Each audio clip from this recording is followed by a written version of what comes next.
Welcome to the Skeptic Zone, the podcast from Australia for science and reason.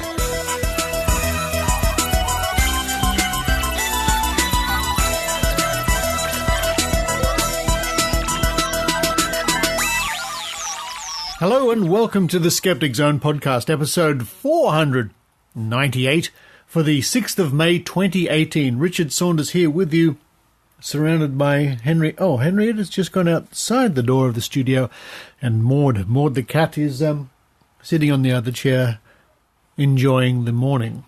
Coming up on this week's show, we chat to an old friend of mine, Michael Kruse, all the way from Canada. Michael's involved with Bad Science Watch Canada, and there's been some loopy news coming out of Canada lately regarding homeopathic remedies for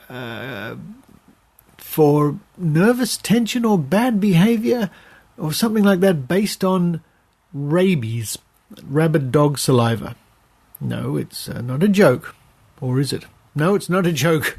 We're going to find out more from Michael Kruse, and also an update on the current situation in Canada regarding naturopaths, homeopaths, and what some of the chiropractors have been up to.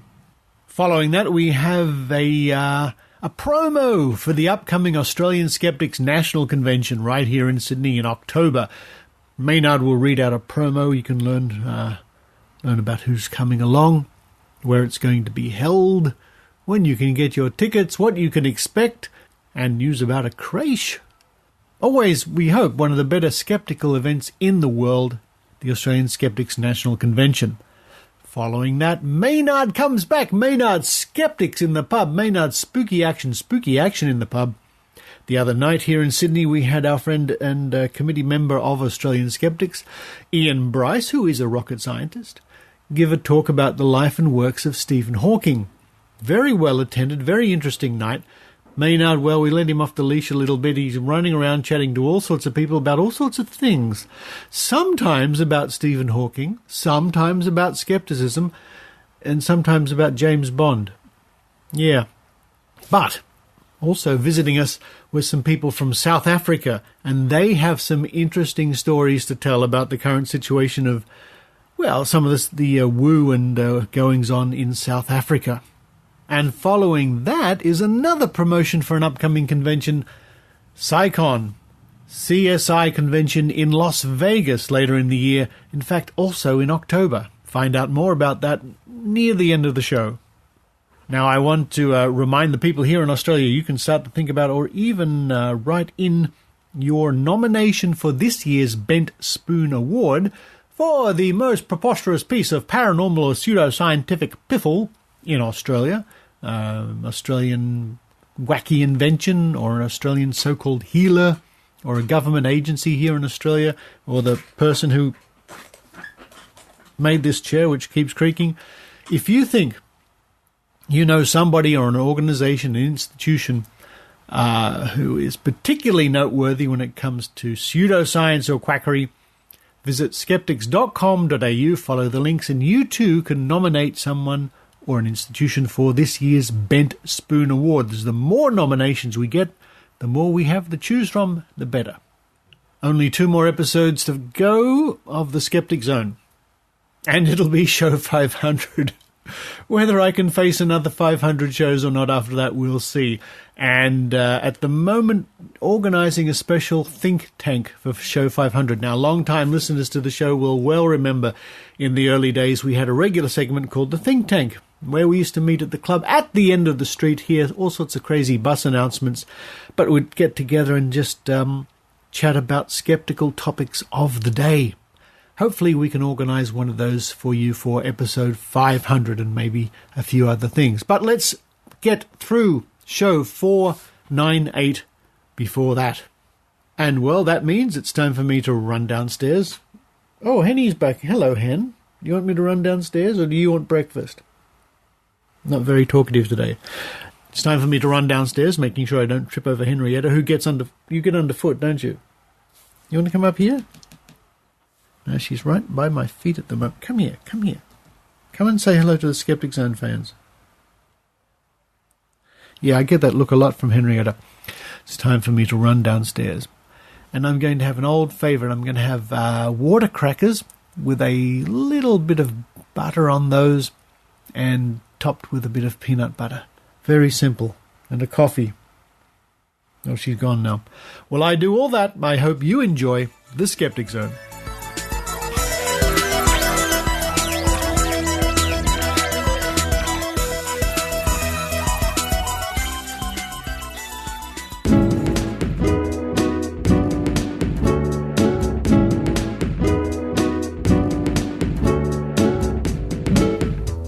And joining me now all the way from beautiful Hamilton, Ontario, Canada, as he does from time to time, it's Michael Kruse. Hello, Michael.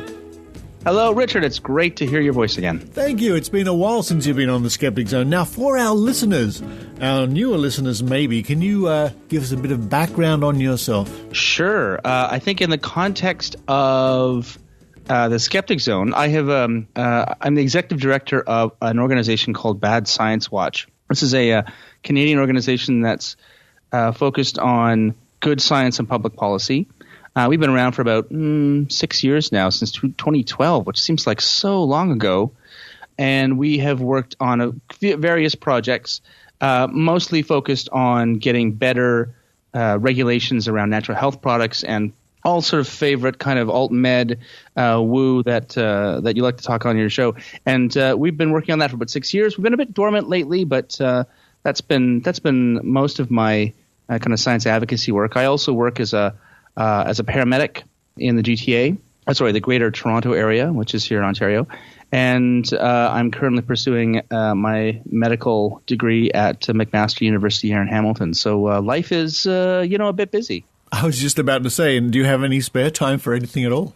Well, I also have my own podcast called The Title Block, which sort of leverages my work on in theater for years before all of that, where I interview theater designers about their history and craft. So, every spare moment is taken up by things I enjoy doing. So I think it's a pretty good life. That's good to hear. Now, the reason I decided to get in touch with you, well, we do catch up periodically, maybe about once a year. I noticed some pretty strange stories coming out of Canada in regards to our old favorite topic of homeopathy. What's happening, Michael?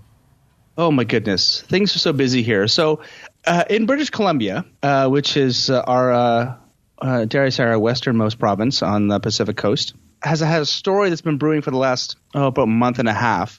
There's a naturopath in BC who posted on her blog.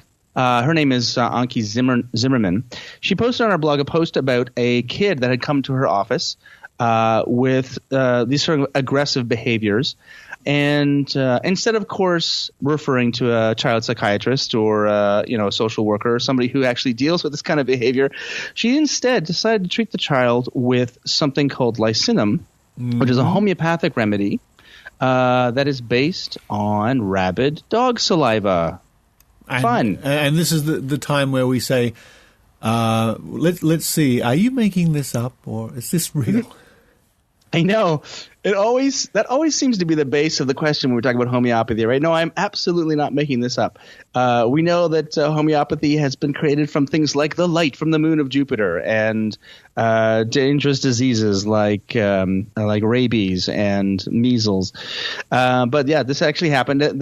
She purported to have treated the child's behavioral aggression with this homeopathic remedy, and surprise, surprise, he got better. So who knows what really happened, but this kind of set social media by storm here in Canada. And what is really great, actually, is that in Canada we have a very kind of robust number of critics on Twitter, certainly speaking to the press, that have been coming out really against these kind of practices, and that has resulted in some remarkable results when it comes to like local government and federal government here in Canada.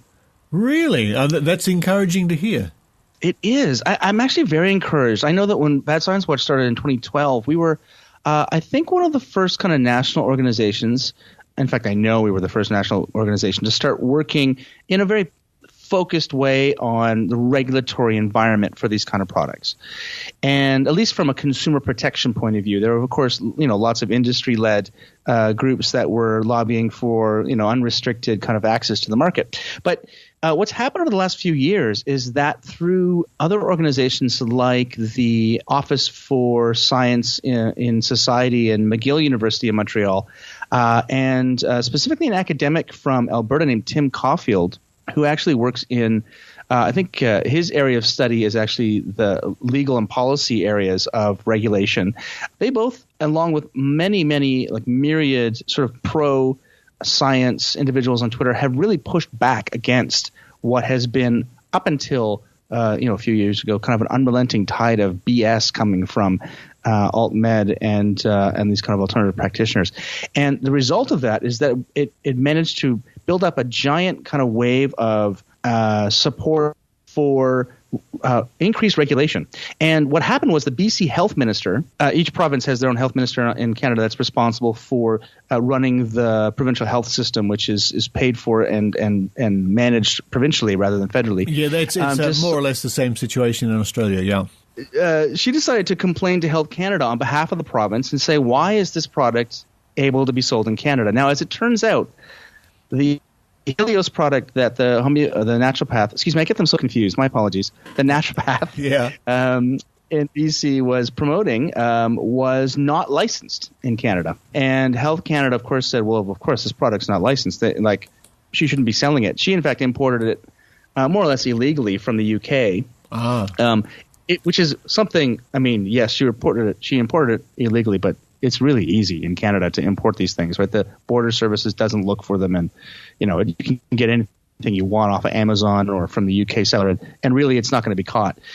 She was giving this out. Obviously, it's not licensed. So Health Canada said, we're going to come down, and this product's not going to be available for sale in Canada. Well, of course, in fact, it was written in a way that said that Health Canada has somehow pulled these products from the shelves. Well, of course, they're not allowed to be sold in Canada. So, people who are selling them illegally, and I would imagine that if they're not licensed, not a lot of people are selling them anyways. So the very small victory, but at least we got this story out there that these products are dangerous, that no-sodes, which are the homeopathic class that this drug this preparation comes from. I don't want to call it a drug. It has zero effect, right? Yeah. Beyond placebo. But the kind of no-sodes that these preparations belong to are, in fact, first of all, have no benefit and represent some sort of risk. I mean, imagine the outcry from the absurdity of giving somebody rabies, basically, to treat their aggression, which on the surface is obviously like a facile kind of some very simplistic link, has resulted in people going, well, of course, this is absurd, but people do this kind of absurd behavior all the time. So at least that has opened up this discussion again in the public space about how we regulate these kind of products, and has put greater pressure on Health Canada to change the regulation. Unfortunately, there's a lot of other problems in that system that we're trying to address. It struck me as you're talking about importing these homeopathic preparations, and then it crossed my mind, they're smuggling them in. I think it must be the world's easiest product to smuggle, because no sniffer dog could ever find it. It's indistinguishable from sugar and water. It'd be a smuggler's dream, wouldn't it? Yeah, absolutely. You're absolutely right. I imagine just like everyone else, we have a huge fentanyl crisis here in Canada. A lot of it is being imported in very sort of high concentrations from China, and they can ship that stuff over in envelopes. But this is just sugar, right? Nobody's going to pick it out. And smuggling, when I think of smuggling, I think of like the Millennium Falcon and like those, those pods that they hide in from the stormtroopers in that first movie. Like, it sounds very nefarious, We're smuggling. This is just by mail, right? This is just like going online and ordering something and it gets shipped to you. Like, it's not there's not a chain, there's not some secret supply chain going in from the UK to get these things in here. It's really rather easy. All you have to do is just order them online and they arrive at your door. Or you could just get some vials of water and label them whatever you like and sell them to homeopaths saying, look, I got this direct from the UK. It's owl hoot, or it's the light of the moon, or whatever it is. Right. Yeah, absolutely. Well, and that brings up a good point too. Like the regulatory kind of environment here in Canada is such that the federal government regulates devices and preparations, but it doesn't regulate the interaction between the health professional, and I use that term in quotes, and the patient. That's a provincial matter, and the province has nothing to do.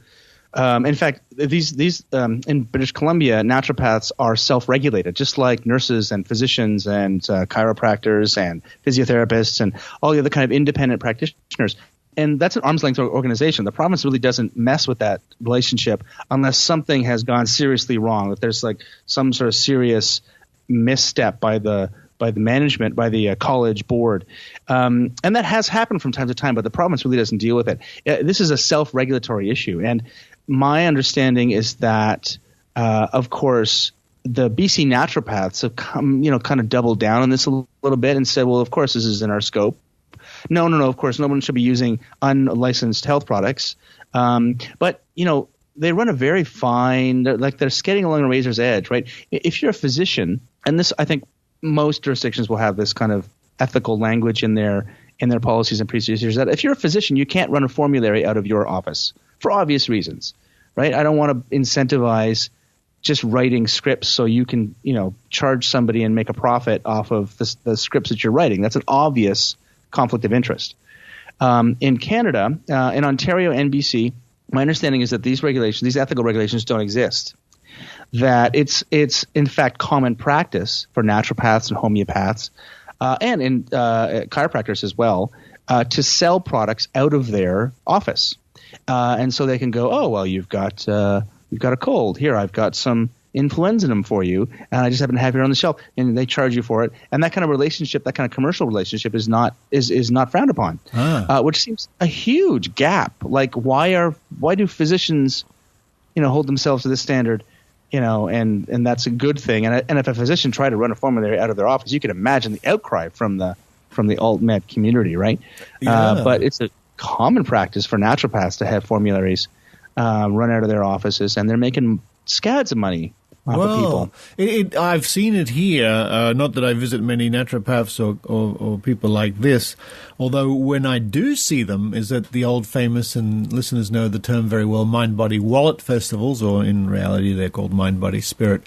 And you go to a big room with, this is twice a year in Sydney, with all sorts of woo practitioners and magic and dancing and lots of things. But all the naturopaths who go along, or the homeopaths, always can diagnose you on the spot and sell you the cure right behind them on the shelf.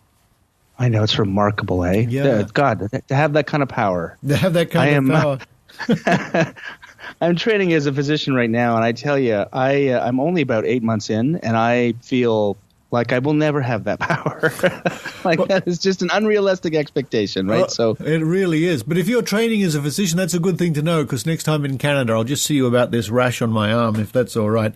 Yes, I know. The line is forming outside my door. I have this weird spot. I have no idea what that spot is. Talk to your doctor. Now, speaking of talking to your doctor, if I can just interrupt, you bring up another topic, or in my mind as we were chatting. Now, in Australia, when drugs are advertised on the radio or the television, for example, if it's a headache tablet, a common headache tablet, they'll have the advertisement for the headache tablet, and at the end, there's a regular disclaimer. And when I was growing up, the disclaimer was, if symptoms persist, see your doctor or pharmacist. Sometime in the last 10 or so years, that has changed to, if symptoms persist, see your health care professional. And it struck me a long time ago that this is really bad advice, because if your health care professional happens to be a homeopath, you're not doing yourself any services at all. Is there something similar happens in Canada, do you know? We don't in Canada specifically. On the U.S., obviously, we get a lot of broadcasts from the U.S. across the border, so we get a lot of U.S. content like that. But in Canada, my understanding is you can't sell pharmaceuticals on public airways yet. But what is happening up here is a movement to promote naturopaths and chiropractors as primary care doctors. Wow. And in the same way. And in fact, there was just a tweet last week. BC I think it was the BC naturopaths or somebody from that community was, again, promoting this idea that your naturopath is your primary care provider. So the only person you would see is your naturopath, not a physician or a nurse practitioner, which is a special sort of advanced practice nurse we have here in Canada, who are, obviously skilled at diagnosing and licensed to treat, to write prescriptions and to refer and to order tests and everything else. And that is what the naturopaths are trying to do. They're trying to be able to order tests. Actually, the BC naturopaths just got the power to prescribe pharmaceuticals. Wow. There's a few. It's a limited number of them, but stuff for like chronic pain. I can't remember the entire list. It may include antibiotics, which is a big mistake, and because of that kind of prescribing push. They want to promote themselves as practitioners. Of course, they get, you can imagine the kind of pharmaceutical training you get in naturopathy college, right? Like if you're learning homeopathy, then your pharmacokinetics and dynamics and, drug side effects and everything else, that training is probably not as good as it would be elsewhere. Well, it's an apt term. It's homeopathic training. And if you think about it, it's true. It's the training which has been diluted down to homeopathic levels. Yes, absolutely. And it's also remarkable, like it's really interesting for now that I'm training as a physician, the power that you have when you're writing a prescription. I mean, it seems like an everyday regular thing when you're not responsible for it. But I don't feel obviously I don't feel prepared right now to write prescriptions. And I give people medications at work as a paramedic all the time, right, as part of my directives. The responsibility that you hold when you write down, take 2 things twice a day at this dosage, call me for side effects. That kind of power is requires so much training to do, and thinking about the entire. I mean, we talk about holistic, body, like holistic medicine, like. The medicines practiced by your physician is holistic medicine. The things that you have to keep in mind about reacting with other medications, exacerbating conditions you already have, the cost of the drug, the side effects, the dosage, and that's how it moves through the body. All of those things. That's holistic thinking. And to think that you could just take a 10-hour course and now prescribe all these kind of these pharmaceuticals is a bit of a fantasy. Well, it's a mantra from the naturopaths, isn't it? We treat the whole body. We're holistic. We look at the person as a whole. It's like something they read on day 1 of their course, and they've just repeated again and again. And you make a very good point. It's the real doctors out there, the real healthcare professionals, dare I say, that do treat the patient holistically. Mm-hmm. Yeah, it's quite frustrating these days. I hope that, as I said, I'm getting a bit optimistic. I've been sort of diving into, medical Twitter, following all the people I want to model my behavior after, and those I want to keep tabs on as well. I think that there's finally a realization, and I think that social media has driven this because people have seen the power of to spread bad ideas through social media. And I think physicians and other researchers and academics, like people like Tim Caulfield and notable kind of Twitter physicians here in Canada and the U.S. and around the globe, that have realized that we have to push back in an organized, strong way to sort of make sure that, for example, just announced yesterday, apparently, brings people like Dr. Oz into positions of power in the U.S. Yes. Right? I think it's April. Is it April? Is it April the 1st today? Oh, no, it's not. Oh, dear. Yeah, I know, right? Like, this is not something we can sit idly by and just go shrug our shoulders and go, you know what? I'm gonna keep my part of the sandbox clean and orderly and organized and not worry about what's going on over there, because what's going over there affects everybody. And we've seen the rates of falling vaccination in some communities. We've seen the anti-vax movement by chiropractors in Canada. This is something I'm very optimistic about. Mm-hmm. There was just the vice chair of the BC Chiropractic College, the regulatory body that regulates chiropractors in BC, was forced to step down, because even after a ruling by the college that says chiropractors should not be talking about vaccines, it's not within their scope of practice, and any anti-vaccine video or promotion material on your Facebook page is against the policy of the college. Even after that put out, the vice chair from that college had posted an anti-vaccine video and was promoting it. Wow. And so they were forced to step down. I think that, the chiropractic in Canada is a funny thing. It's had a lot of success of legitimizing and mainstreaming it because they've been trying to dampen that kind of crazy side of chiropractic where people are cross-certified as naturopaths or homeopaths.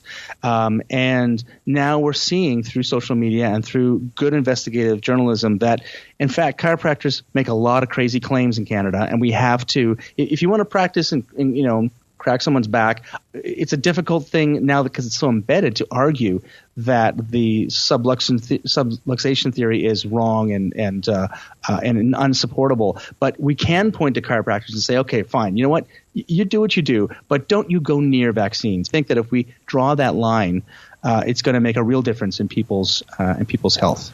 Michael Kruse, and one day you don't have much spare time. Look, all the best in your studies to be a physician. I think you're really wasting your time. You could just go down the street and be a naturopath. In fact, here in Australia, you don't even have to do a course. I think you can just hang a notice outside your door and say, Fred Bloggs, the naturopath, and away you go. But anyway, keep doing the right thing. If people want more information, does the Bad Science website still tick over? It does. If you go to badsciencewatch.ca, you'll find information. We haven't updated it recently. Again, I've been very busy, but keep watching that site because in a few weeks or months, we're going to be having more information about some other projects we've been doing, and you can always connect with us there. Excellent. There's the clue, folks. I'll put a link to the show notes, and especially if you're in Canada, you might want to check that out. Well, Michael Kruse, once again, all the way from Hamilton, Ontario, and I'll definitely visit that to talk to you about the rash on my arm. Thank you very much. Thanks, Richard. Great to talk to you again.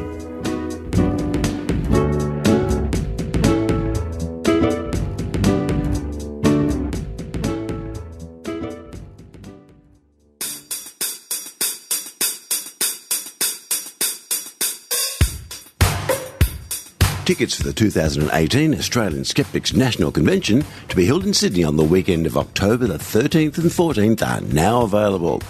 This year the convention returns to the Concourse Chatswood in Sydney's northern suburbs, close to transport and accommodation, as well as a huge number and variety of food outlets, more than 7, maybe even 8. The lineup of speakers covers medicine, astronomy, education, belief systems, linguistics, and classical skeptical topics, not to mention some of the best local and international podcasters and science communicators. For starters, international podcasters include Carrie Poppy from Oh No, Ross and Carrie, Sawbones Dr. Sydney and Justin McElroy, and from Skeptics in a K, Dr. Alice Holworth will be there. Others include Dr. Susan Blackmore, one of the world's leading researchers into consciousness and out-of-body experiences. I think I'm having one right now.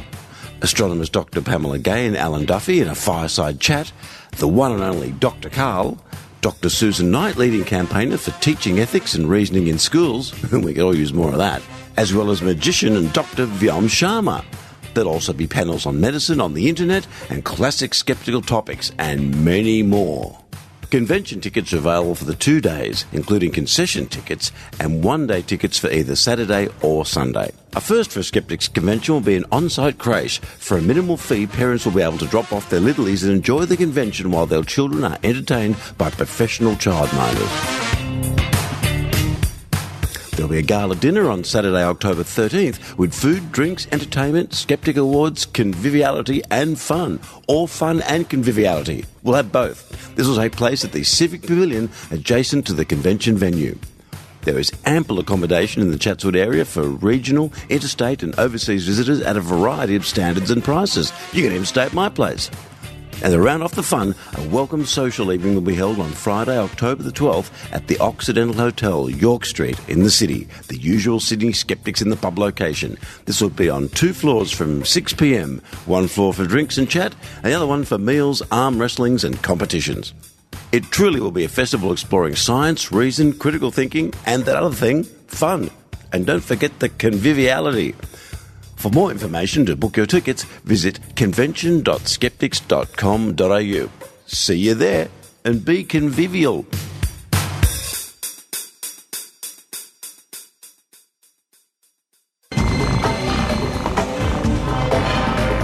Here's Maynard's spooky action. at a distance.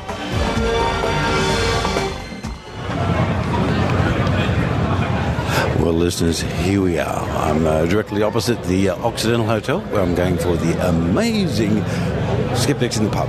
It's a huge night. I think there'll be, Kanye West will be here and a whole bunch of people with false bums. It'll be great.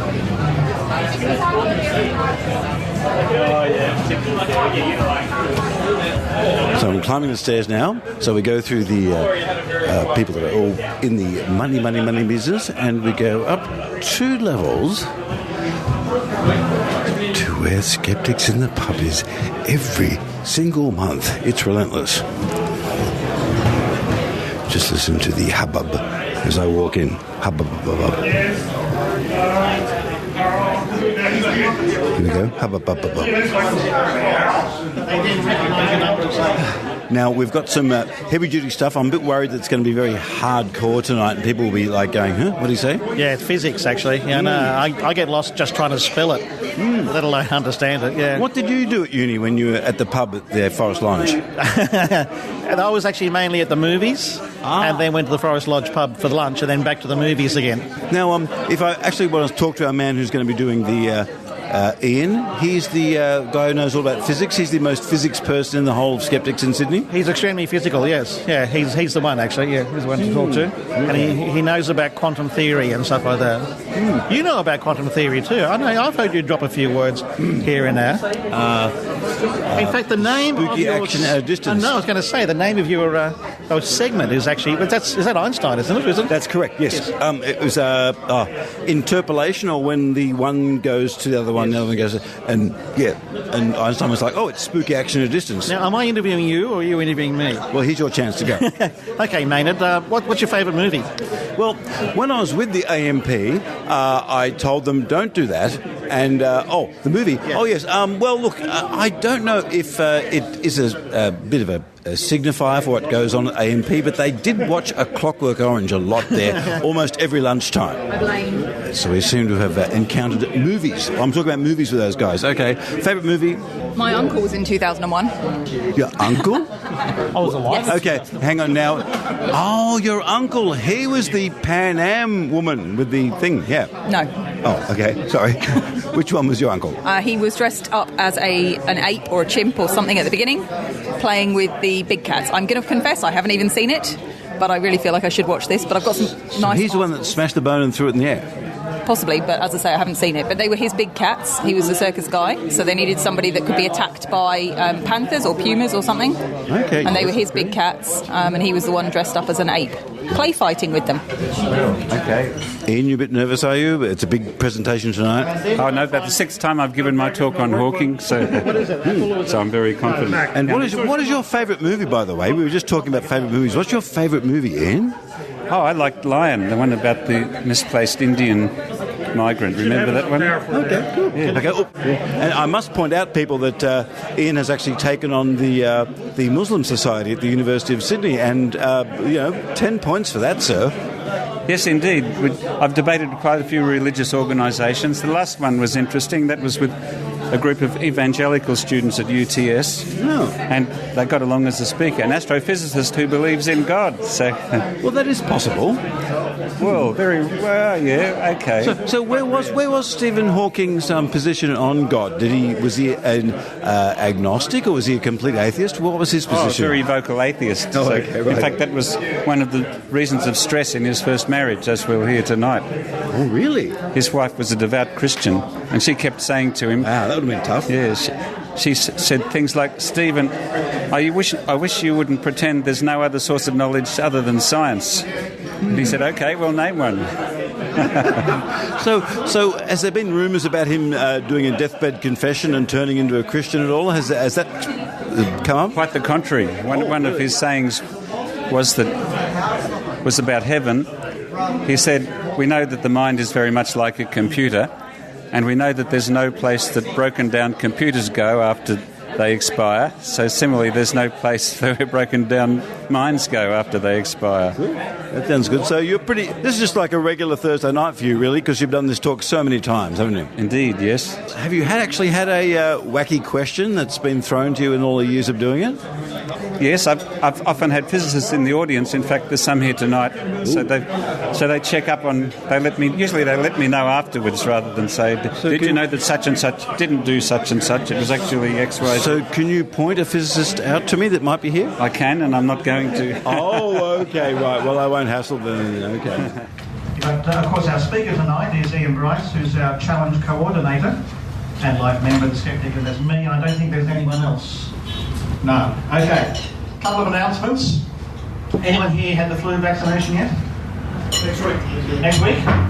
Okay, because we're putting on a special Skeptics Stick 'em in the Eye free vaccination day on the 19th in the afternoon. What? You can have it wherever you like, yeah. It's sticking someone else in the eye. Yes, flu vaccine. The flu vaccine, anyway, we're putting that on the 19th as a show of strength, etc., to the anti-vaccination movement. Plus, it's good to get the flu vaccine anyway. So, if you have a look at the website, the Skeptics website, skeptics.com.au, there's a news items there. You can follow it to register. If you want to do that, it'll be in the East Sydney Doctors Clinic, which is in Darling Coast. You'll be stuck by the famous celebrity Dr. Brad Mackay. So if you want to be injected by a celebrity, you can come along to that. Okay. Also, of course, coming up at the end of the year is our convention, which is going to be held in Chatswood on the 13th to the 14th of October. At the concourse in Chatswood. The speakers include, and have been announced, if you're a fan of overseas podcasters, Carrie Poppy from I Know Ross and Carrie, Alice Howarth from Skeptics with a K, Pamela Gay, who has her own podcast with Susan Blackmore, who's an expert on consciousness and out-of-body experiences, which is very handy. Plus a lot of local celebrities and people sort of who are new. There will be a special fireside chat session between Alan Duffy and Pamela Gay about astronomy and the stars, etc. We're not quite sure if we can drag the fire onto the stage of the Chatswood Concourse, but we'll do our best, actually. They might not like it. Perhaps a radiator. Okay, there's that. And of course, the night before the convention starts, which is on the 12th and the Friday, there's a social welcome event. Everyone welcome to come. You don't have to be a convention attendee to come along, and it's here. And that we'll be having on 2 floors, this floor and the one below. This floor will be standing around drinking too much. And the one downstairs will hopefully have enough tables where you can get a meal, etc. And we'll be having a trivia competition on that night as well. Perhaps even some prizes. Who knows? So that's on the Friday night, the evening, same time as this sort of thing. But so you're welcome to come along to that and commingle. And hopefully we'll have some speakers here that you can commingle up with. So that'll be good. So keep those in mind. Vaccination Day, convention coming up, and of course, every first Thursday of every month is the Skeptics in the pub here.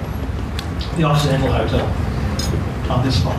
Okay, I think that's probably enough for announcements, etc. Well, I'll pass on now to our speaker tonight, who is Ian Bryce, life member of Australian Skeptics, physicist, man about town. He is our challenge coordinator, who looks after, therefore, anyone who approaches us to try for our $100,000 challenge, the psychics, etc. He and I are the ones who front up to these people. Most of whom disappear when they find out they're going to be facing Ian for a challenge. Actually, it's far too tough. Well, I get challenges about every week from someone who wants to sort of go for our $100,000. So it's quite exciting, actually, the range from everything you can think of, from dowsers through to psychics to healers to anything you want to know. But, so Ian does that in his spare time, and in main time he's a rocket man. He's actually just today been appointed head of the Australian Space Agency. So big congratulations to Ian, okay. But he is a rocket pioneer in Australia. He's worked in rocket science in Australia, so when you say it's not rocket science, to him it is. Okay, but today he's going to be looking at, probably one of the 2 most famous physicists, and certainly one of the 2 most recognisable physicists of the 20th century, Stephen Hawking, who was the author of apparently the most unread bestseller ever, right? Brief History of Space and Time. Anyone read that? Anyone owned it but haven't read it? Apparently you're in the minority if you haven't read it and bought it. But I mean, it's classic book. Ian will be able to vet it for you and probably even recommend some better ones. So without further ado, Ian will be looking at the life and life and loves of Stephen Hawking. Okay. Thanks, Tim. Great. Well, okay, Stephen Hawking, his life and legacy. We'll start with a bit of a chronology about his life. So, what did you think of the talk on Stephen Hawking? Did you heckle at all? Sorry? Did you heckle at all? No. That's not right. Okay, fair enough then. But did you learn anything you didn't know? I guess I knew most of the things, but, you tend to forget in terms of, the theories, and so it was a good refresher, I think, for me. And what about yourself? I found the No Bound universe very interesting. I hadn't heard that one before. Okay. And how would you explain that to people? I wouldn't. That's the thing. Because Richard and I have a bit of a rule. Whenever there's a few things in physics that we just go off whenever it's mentioned. And what is the thing that we go off when it's mentioned, Richard? Oh, Planck time. Whenever Planck time is mentioned, we basically do a Mexican wave because it doesn't happen very often, and neither of us understand it. Do either of you understand Planck time? It's the smallest part of time you can get, isn't it? Yeah. The one I like is there's more divisions in one division of Planck time than there are seconds since the beginning of the universe. That's how small it is. That's a small amount. That's the fourth sort of. It's the singularity's coordinate, time coordinate. Well, see, I'm a bit annoyed because they invented it because with the Big Bang, stuff had to move faster than the speed of light, and so they invented Planck time. And I go, oh yeah, sure, Planck time, yeah. And that's about as far as I get. And then Anthony, who's the physicist? Green, what's his name? Oh yes, we saw him. Yeah, Brian, is it? Brian Green. Brian Green, yeah. Brian Green, he just waved me away. Brian Cox probably would have headbutted me, so it's a good thing too. But look, I'll just wander around. But enjoy your evening. Watch out for Saunders. He's a magical guy. Okay, so we're wandering around that now. You can Chris from South Africa. He's come to Skeptics in the pub. He's got interesting stories to tell about witch doctors and shamans, and traditional healers, and Well, okay. South Africa ain't going to play no Sun City. There you go. I know that track. I used to play that on the radio. Very cool. I think I was the only person who did. And that worked, didn't it? Yes, it did. It did. So, what are you doing here? Are you secretly investigating the nuclear program from South Africa? Are they restarting their nuclear weapons program? You've come to Wynyard to go. Yep, we can. There's so much scandal. There's so much scandal. I can't even possibly comment on it. It's still. Well, yeah. So what are you doing here, sir? Well, actually, I came here because, as I was saying earlier to Richard, the Australian skeptics are sort of the rock star skeptics that are actually making changes in public policy and making a real change in the world. Oh, yeah, they are so the rock star skeptics. So why do you think they're the rock stars? Or what do they do that's so special? Well, I was talking earlier about the power balance bands, and I have a pack of placebo bands at home that I sent out for and wore them in front of a bunch of people, and then had people approaching me that were wearing power bands and asking me how well it was working, and then having them read what it actually said on my band. So was it what you thought it would be tonight, or did you go, oh, well, really, he's talking about Planck time, I should leave? No, I enjoyed myself. I mean, there was stuff on the board that I didn't understand, and I approached him about afterwards. That happens every week. Yeah, no. I think Ian just makes stuff up. Well, thank you. And are you off back to South Africa? Yeah, we're here for a couple of weeks. So we're actually going to see the Book of Mormon. Oh, okay. There were two things that I really wanted to do while we're here, and that's see Book of Mormon. That's a bit blue. That's a bit blue. The old Book of Mormon's a bit blue. Richard found it a bit blue. Now, what sort of woo is there going on in South Africa? What is the thing that really gets your goat while you're over there? On many, many South African street corners, there are flyers that they hang out for Dr. Whoever, who pretty sure is not a doctor. Badly printed flyers that say penis enlargement, penis reduction, breast enlargement, breast reduction, find a lost lover, bring a lost lover back, get rid of a lost lover, the whole lot. Sorry, you've got my attention here. Now, where can I do this? It's everywhere. It's everywhere. There are stuffs. There are flyers stuck to traffic lights. So is it based on any kind of voodoo culture, or what's it based on? It is. It's based on sangomas, which, kind of people traditionally call witch doctors, although that's witch doctor is seen as a slur in South Africa, so they're called sangomas. And your sangoma you will go to, and they will give you traditional medicine of one variety or another. And so you get all these weird traditional medicine ingredients, and it's really common. I mean, I had the guy that does my garden come in one day with scabies. And asking me to borrow money so he could go and see a Sangoma about it. And we had to have an hour-long conversation about how he had to go and see a doctor about it, because he was literally going to go and get his scabies treated and buy a Sangoma. Just hose him down with some antiseptic, or what did he end up doing? No, he went to see a doctor in the end, and he got better straight away. So what is the treatment from scabies? It's like a Savlon cream, isn't it? It's a cream. Okay, wow. And so he was going to go to a witch doctor, a Sangoma, wow. Yeah. So I do actually have another interesting story for you. You talk about how the woo is very evident. There's a lady at work that was telling me a story about how for 500 Rand, which is how much in now? $50. Yeah. You can get a Sangoma to have somebody struck by lightning for you. Yes. So you can get somebody assassinated. Again, you have my interest here. Yeah. So you've got you can forget about your ex-girlfriend and you can have people struck by lightning. Wow, okay. And I can get just a visa to South Africa quite easily? Yeah, totally. They'll let anybody in. So when there's someone at work, it's not like we have at work people that are into star signs. There's someone at your work that is having black magic done. Yeah, absolutely. Genuine. And how do you go, well, maybe that isn't really quite true. How do you Well, in her case, I bet her the 500 Rand that she couldn't get me struck by lightning. Oh, cool. Yeah. And you're still here? I'm still here. Thank you. And where's your website? You guys got a where we can visit? No, we don't actually have a website. It's just Joe Citizen. Yeah.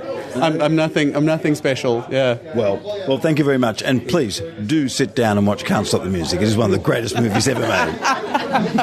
The Ritchie family, they're fantastic. Yay! And of course, one of the most controversial things that must go on in South Africa is which do they think is the best James Bond? Is it Roger Moore or Sean Connery or Mr. Craig? Who's the other guy?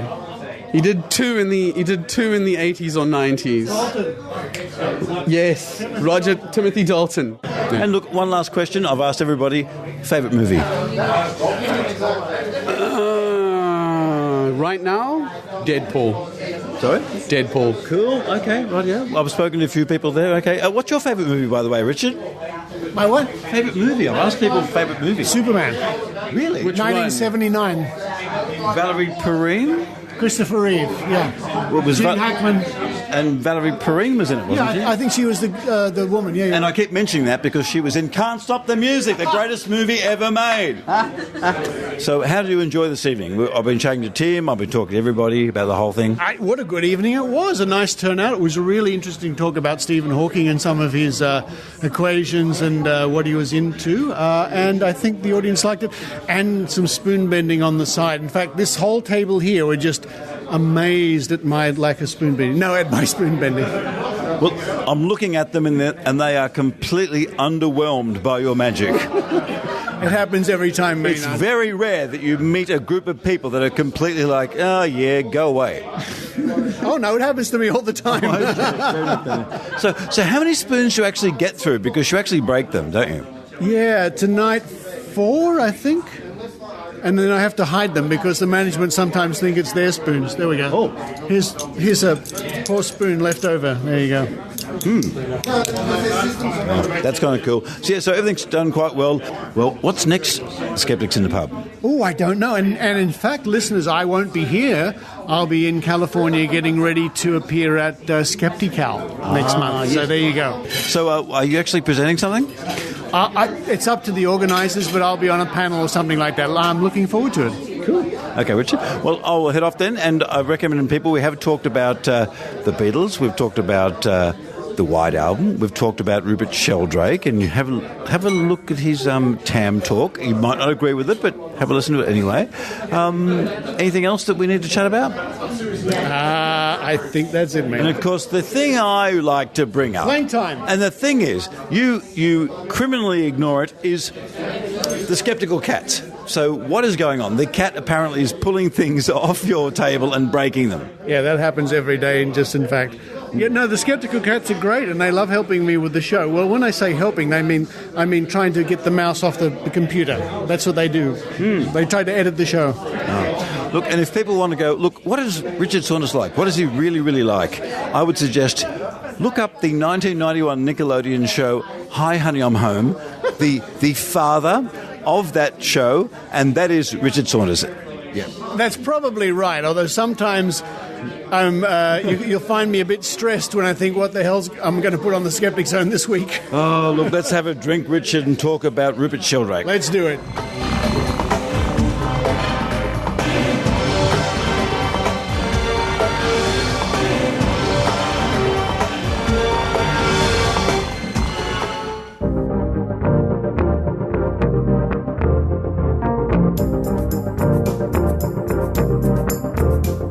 Save the date for a colossal CSIcon 2018. Bigger venue, bigger stars, bigger ideas, bigger fun. Las Vegas, October the 18th to the 21st, 2018. CSIcon is already one of the planet's premier skeptical conferences, where hundreds of critical thinkers come to Las Vegas, the city of illusions, to hear from the leading lights of science and skepticism. For 2018, we want CSIcon to be bigger than ever. We've even booked a bigger hotel. Come to Las Vegas at the Westgate Resort and Casino to see the brilliant and hilarious Stephen Fry on stage with Richard Dawkins.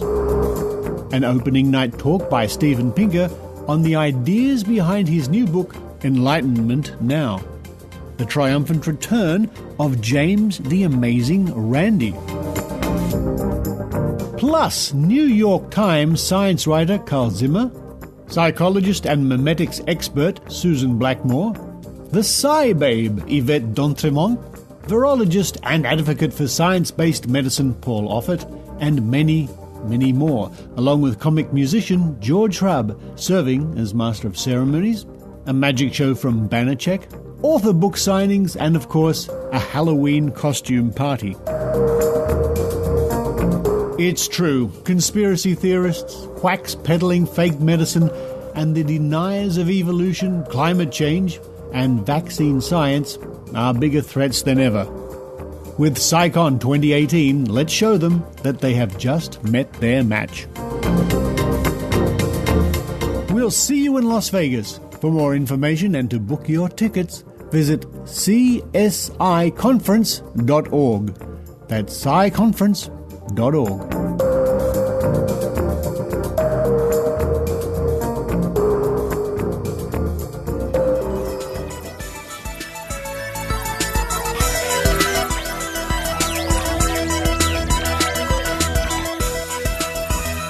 Thank you for listening to the Skeptic Zone, and I think I mentioned this on an episode a little while ago. I bought a back scratcher, and the cats just love it. In fact, Maud is still sleeping here on the chair beside me. I'll just come here. What do you think about that? Visualize a cat sort of rolling around on her back, looking very smug and happy, and you get the idea. A big thank you to Maynard for that crazy Skeptics in the Pub. That was interesting. Are you right there?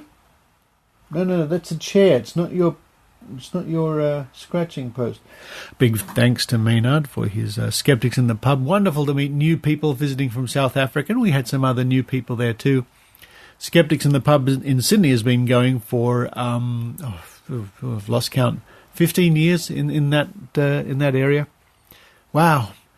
We've had so many speakers over the year. Every month we try to have a new speaker for you, or an old speaker, or any speaker. Or normally it's a lot of fun. A great social evening, and there's always spoon-bending lessons too. But coming up on next week's show, it's a surprise, because I don't know what it is yet. I'll find something. One of my reporters will send me a lovely report, I'm sure, or I'll find somebody to interview, or something will happen. And thank you to those people who wrote to me saying how much they enjoyed last week's episode with the interview we had with Bob Connolly, the director of the original water divining documentary James Randi in Australia. But for this week, as I put my mind more and more to episode number 500. Oh, and before I go, as you may have heard in the Maynard Spooky Action, I do intend to be at Skeptical in Berkeley in early June. If you're coming along to Skeptical, come up and say hello. I'd love to see you. But for this week, this is Richard Saunders and Maud the Cat, because Henrietta just left in disgust, signing off from Sydney, Australia. You've been listening to the Skeptic Zone podcast. Please visit our website at www.skepticzone.tv for show notes, contacts, and to access the back catalogue of episodes going back to 2008. You can follow the Skeptic Zone podcast on Twitter at Skeptic Zone, visit our Facebook page, or leave a review on iTunes. You can also support the Skeptic Zone via Patreon or PayPal. The Skeptic Zone podcast is an independent production. The views and opinions expressed on the Skeptic Zone are not necessarily those of Australian Skeptics or any other skeptical organisation.